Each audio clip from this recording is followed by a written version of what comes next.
Hello, my name is Newby. I'm a dancer originally from Nashville, Tennessee, but hopefully I'll be moving around. Maybe I'll see you in a city near you. So I'm just here today to talk about my experiences as a Black dancer, where I think the movement of Black dance is going, all that good stuff. So let me just get started. I'm going to tell you about myself. Like I said, I'm from Nashville originally. I started dancing when I was about 3 years old, and then I started training seriously when I was about 5. So when I was about 5, I realized that I wanted to dance for the rest of my life. And something that people have always told me, they're like, never stop dancing, never stop dancing. So I was like, okay, I'll never stop dancing. And here I am, like 20 years later. Am I? Yes, 20 years later.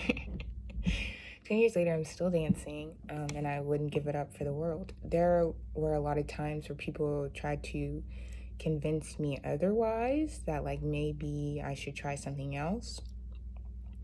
But here I am. So personally, I always went with the educational route. Like, I've always been fond of being a student. I really like learning. But Black dance education is very few and far between, I believe. I've had a very long, extensive list of different teachers and different training backgrounds, but Black dance culture is not something that is often taught. I've been lucky enough to have some great teachers, like my Africana teacher. Her name is Miss Barbia Williams. She taught me most of what I know about both African dance and Black dance in American culture. And then other things I either found myself, or maybe a summer intensive, or with the help of my brother, who is also a dancer.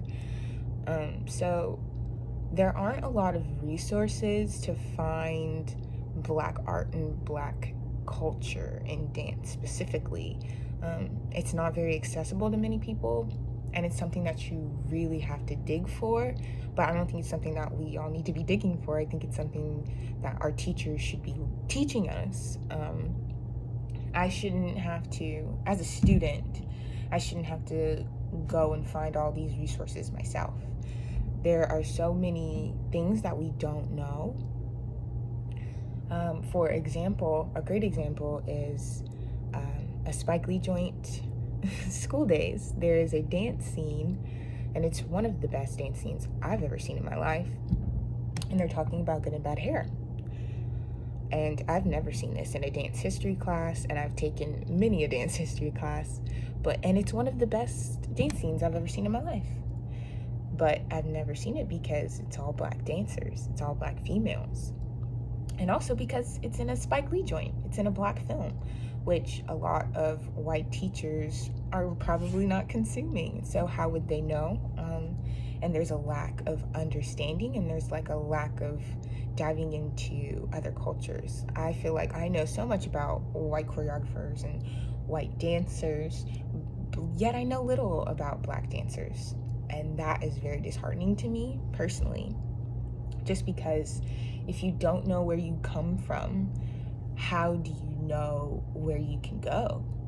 Because you feel like you're having to start on this bottom floor, but it's already been produced for you. You just don't know it yet because it's never been given to you and it's never been shown to you. So that is my one thing that I have with like the educational system, I think, of dance, is that we're not being taught the full spectrum of history. We're getting shown a white side of history, but little did you know that all those white choreographers had Black muses and were inspired by all these different Black artists. So that was something that I've always wondered about, how to incorporate more Black culture into our history. So that's where it starts. I think in the dance world itself, in the material form of dance, it's really hard to find a space for yourself. I'm just speaking from my experience, because people can tell you that you're talented and they're the best dancer that you've seen all day, but at the end of the day, it's so hard to book a job, find an agent. It was always very hard for me to go the commercial route. I always felt like I had to be very concert. But my heart is very commercial. I love doing commercial things, and I love that side of dance, but like there's so many missed opportunities just because of the way that I look, just because I'm black, or especially if you are a little heavier. There was one point in my dance career where I had gained some weight and I really struggled then. I'm just gonna tell you a little story about how I finally got into how I actually got into the program at the University of Arizona, because when I applied originally, I did not get in, which would probably surprise people who know me now, and how like I'm affiliated and how much I love the university and the dance program itself. And I wouldn't actually trade the experience that I had, because it showed me how resilient I was, and it showed me how strong I was, and that I was just as good as anybody else, even though I might have had to work harder. But something that I've always been told is just like, as a black woman, that I was gonna have to work at least 4 times harder than everyone else. And I feel like it's even worse when you're a little heavy set, when you look a little different.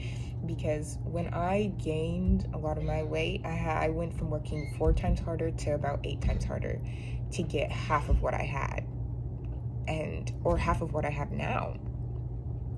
And I was just as good back then as I was now. The only difference was the way that I looked. And I think it hurts a lot when it's not really judged upon your talent, and it's judged upon the way that you look solely.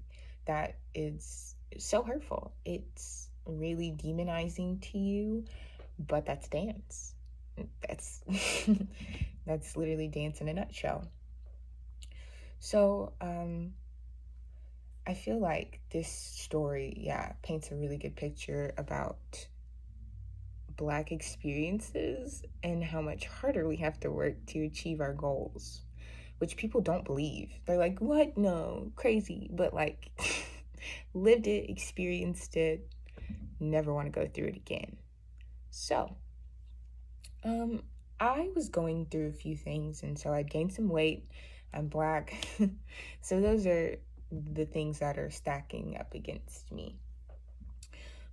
At this point in my life, I'm at Troy University in Alabama, and the environment wasn't something that I necessarily needed at the time, for sure. I feel like now, if I went, it would be perfectly fine, and maybe I would have stayed the 4 years. Where I was at in my life at that point, I needed a new environment. So my brother had gotten into the University of Arizona, and I was like, I'm gonna go with my brother. So he's like, okay, make your audition tape, because I already made mine. So I made my audition tape, and granted, at this point in my life, I had never been really rejected from anything. So I was like very confident in my skills and my talents and my capabilities. Never doubted my dancing before in my life, until this moment when I got the call that I hadn't been accepted into the program. So the director told me that my technique at the time wasn't up to par with everyone else's, but the jazz portion of my audition was good enough for me to take the major level classes. So I was like, okay, this is my in. I'm going to prove what I got. Bam. And I'm going to get into this program. So we fly all the way to Arizona, and it's the first day of classes. I'm very anxious, very scared, very nervous. Just because I think that at this point, my skills aren't up to par. I'm not as good as everybody else, and I haven't even like walked in the room yet. I haven't done any of that. So I'm already doubting myself. And then I go into the room, and I'm like, I'm just going to take this class. I'm going to take this little jazz class, and I'm going to have a good time, because there are other prospective majors also in the school, and I'm meeting them, and I'm like, okay, all right, I see I'm not the only one. So that made me feel a little bit better. But as the other prospective majors started getting into the program and I wasn't, I was very concerned because I had been taking classes with all these people and I'd realized that my skills were just as good as theirs. I was just as talented because, like, I don't like to compare myself to people just because I don't think that that's very healthy to do. But you do have to be able to look, as a dancer, you have to be able to look into a room and, like, size up your competition and be like, okay, all right, she's good, she's good. Am I good? You know, am I just as good? Just so you know where you're at, know your role. So at this point, I'm like, what? Are you kidding me? I can't get into this program because I had students coming up to me every day. I had faculty coming up to me and just being like, you should be in this program. And I don't understand why you're not. Come to find out, because we get a few meetings in, because the other prospective majors have had their meetings and they're like, oh, we're in the program, and I hadn't had all my meetings, and it's like, no, maybe you should try something else. No, I don't think this is for you. Maybe just be a minor.